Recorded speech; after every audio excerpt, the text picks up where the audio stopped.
This is a special presentation of Way 31 Sports.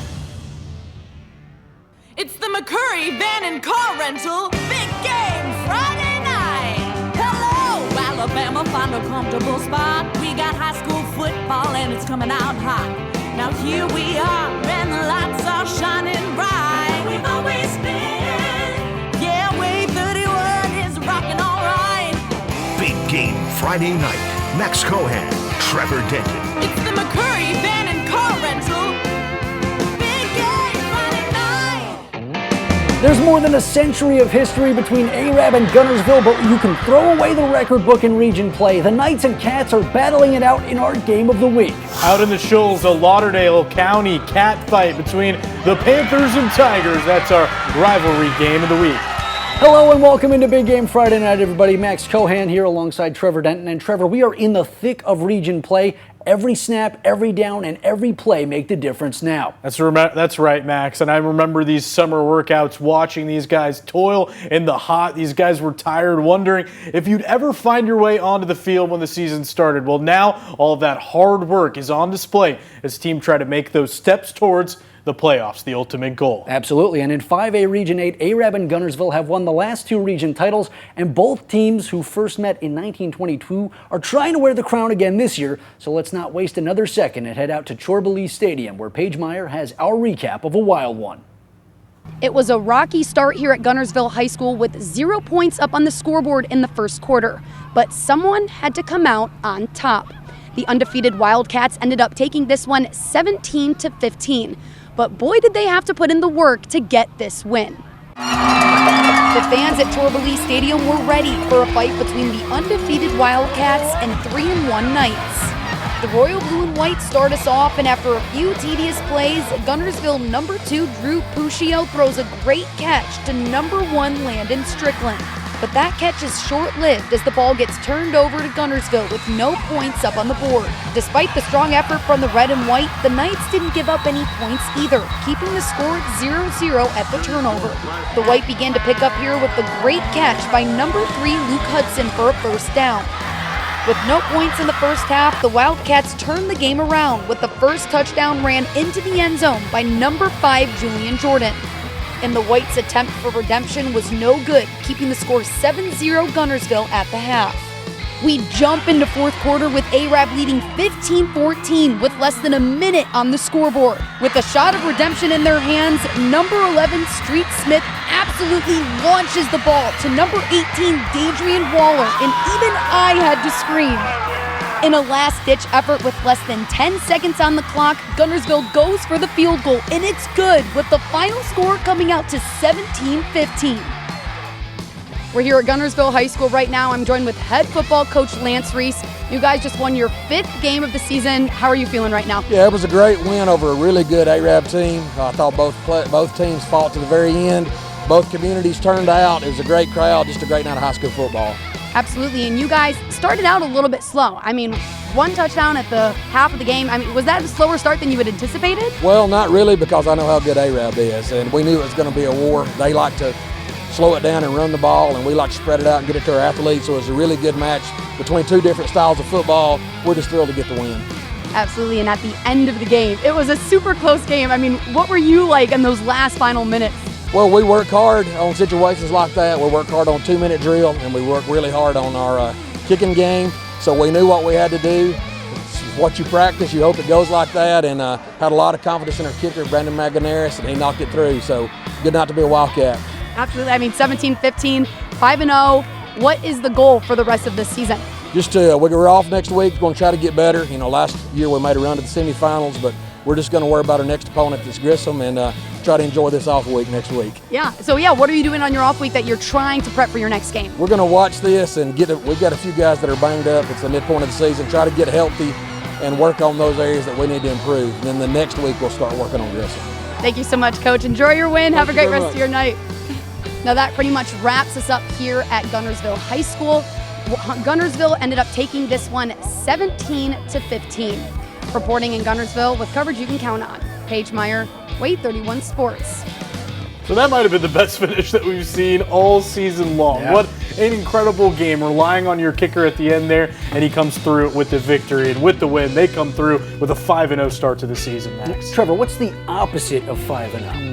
Think about it, 0-5 probably? That's correct. Yeah. And tonight, a winless Lee team was trying to make sure they didn't start the season with 5 straight losses as they hosted Buckhorn. Now, Buckhorn has dominated Lee recently, winning their last 6 meetings, but things were different tonight. We jump in with the Bucks up 2, then this happens. The snap goes past Justin Sumlin and into the end zone where he's down for a safety, and just like that, this is a tie game. The Generals would get the ball back, but they'd have to give it right back as Ian Harrell gets to Patrick Bailey for the big 3rd down sack, and then the Bucks turn to freshman quarterback Parker Turley, and he lets it rip and has Miles Anglin wide open for the touchdown, and he does not hide his excitement, breaking out the dance moves in the end zone as Buckhorn goes on to win 38-14.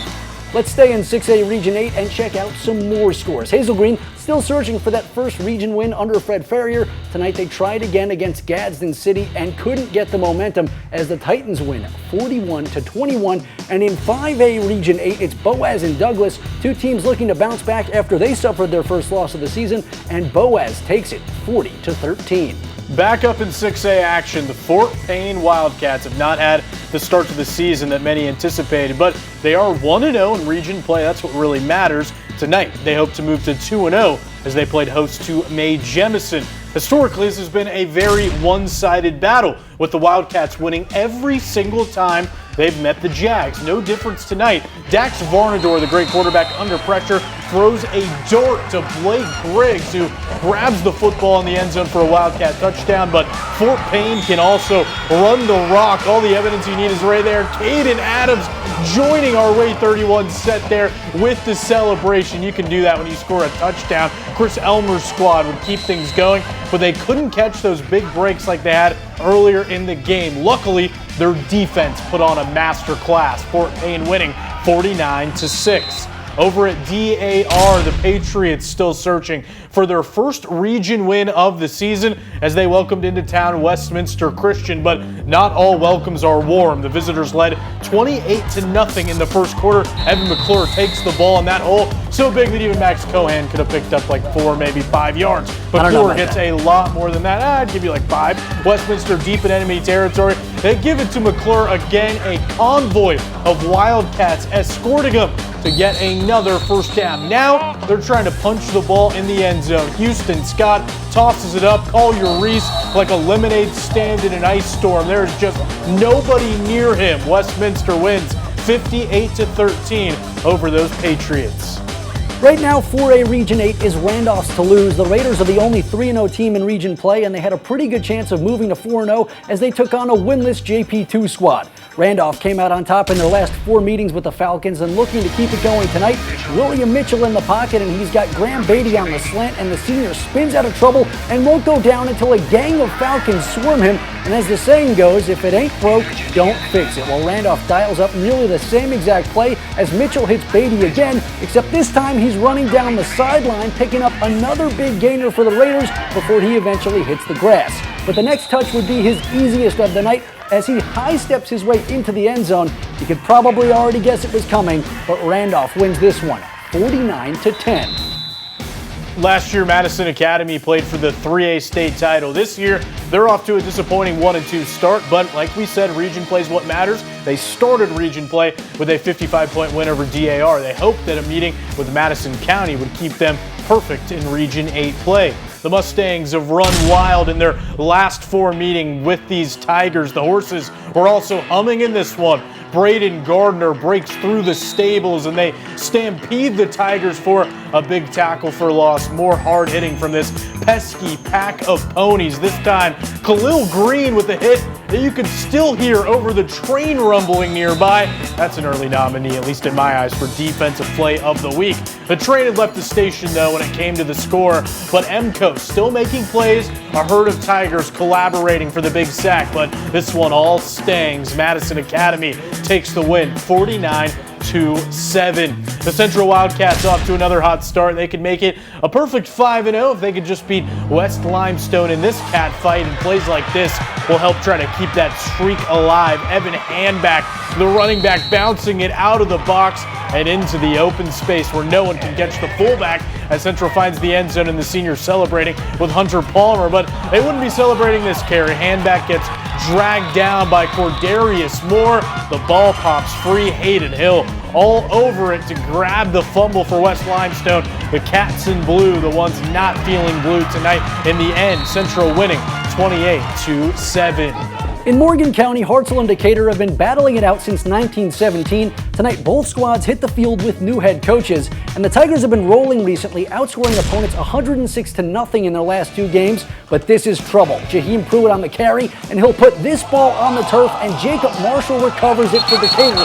But Hartselle would go on another drive and hold on to the ball this time. Chandler Keel fired out of the backfield and into the end zone for a Tiger touchdown. And we see it every week. Teams that are down big try to throw it. Same story here. Zane Pointer hit as he lets it rip, and Chris Hudson catches it and takes it all the way back for a pick 6. Hartselle pitches their 3rd straight shutout of the season as they take this one 50-0. Well, we've already seen some great action, but it's time for us to blow the whistle for our first time out of the night. But don't touch that remote. We're headed out to the Shoals for our rivalry game of the week. That's next. Stay tuned for more Big Game Friday night.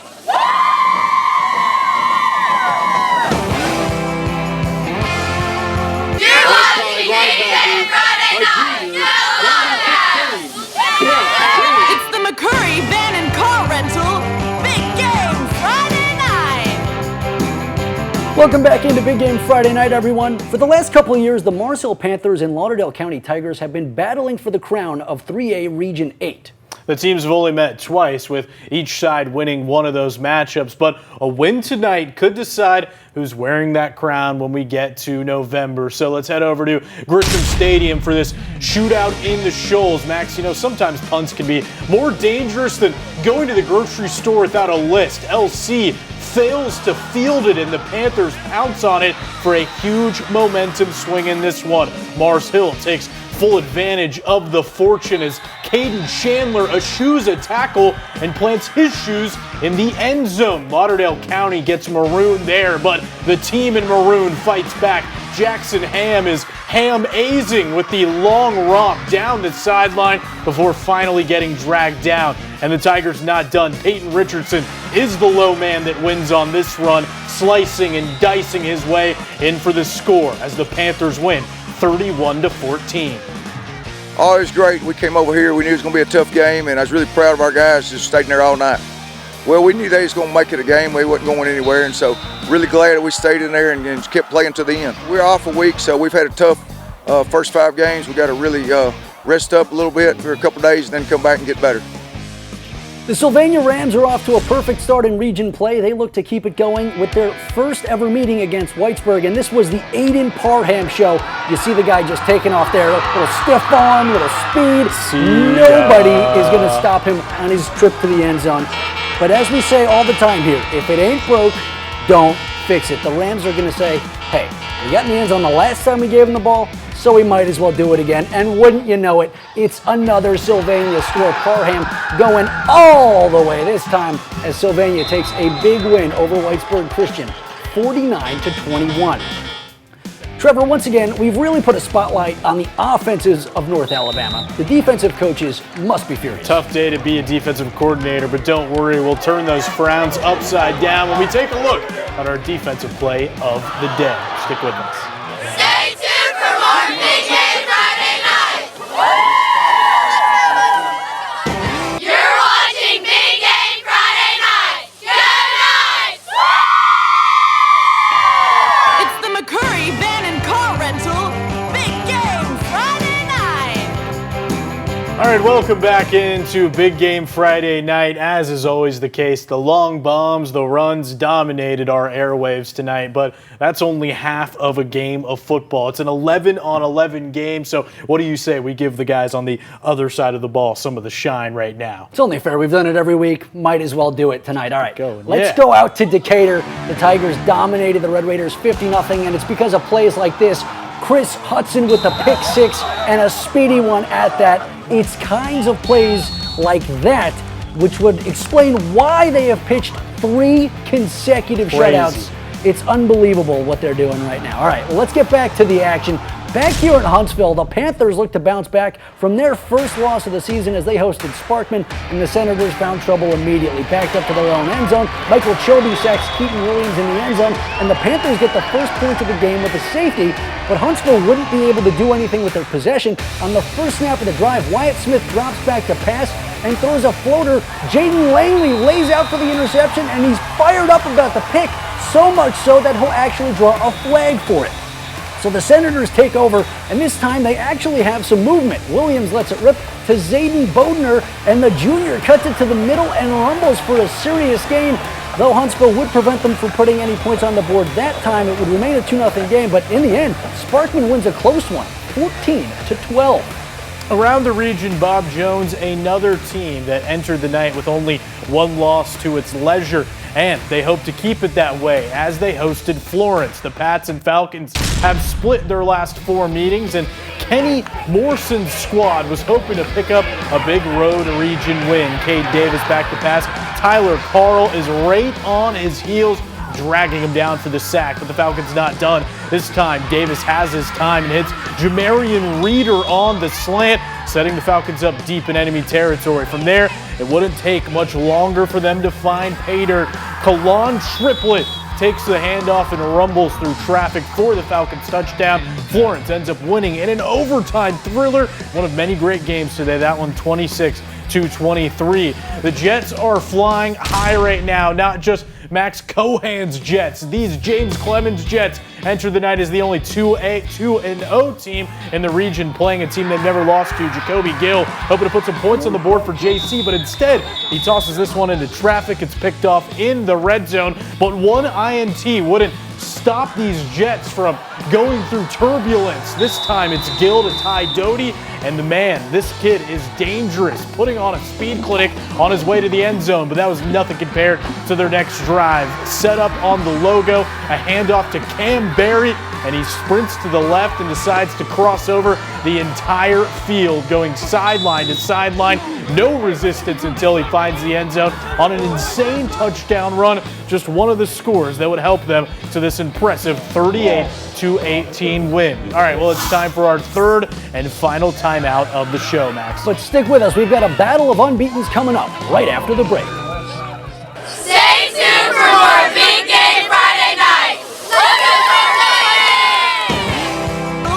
Big Game Friday night. We are A-Red marching band, and you're watching Big Game Friday night on Wade 31.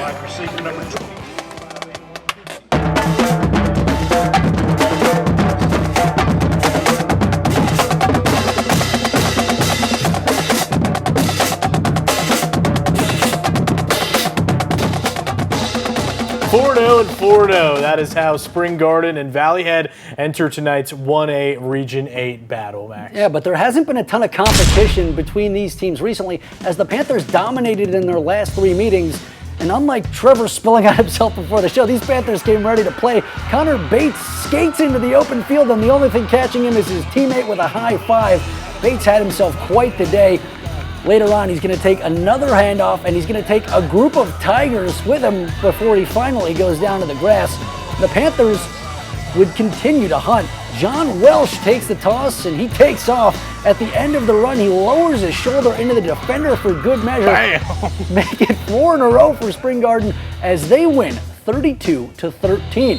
And of course, the excitement extends into the weekend as the Auburn Tigers open SEC play on Saturday against Arkansas. Kickoff on the Plains is slated for 2:30, and the Tide have a week off before their top 5 battle against Georgia. That's a pretty big game when you say looming in the distance there, but plenty of great games for this week's slate. We're going to start in the ACC, though, with North Carolina State, the Wolfpack visiting with Clemson. Then UCLA, a little rematch from their 2021 game against the LSU Tigers. LSU fresh over that win over South Carolina. And finally, in our main event of the evening, how about this one? The Tennessee Volunteers been red hot lately, going up against Oklahoma. Tons of storylines in that one involving Josh Heupel. Can't wait to see our finish to the evening over on SEC on Way 31 next. All right, well, before we sign off for the night, we'd like to just take this time to thank our radio sponsors for making tonight's show possible. And of course, a massive thank you to everybody who helps make this show possible, from production to our EP Sarah Jones, all the shooters on the sidelines. The show would not be possible without them. And of course, a massive thank you to all you for tuning in and making Way 31 your home for high school football. That's right, people crossing from the Shoals to Sand Mountain to bring you all of those great highlights. And to finish this week's show, as we always do, we're going to show you some of the best shots from what people went out and got. So these are our Friday night top lights. Good night, everybody.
You've been watching a special presentation of Way 31 Sports.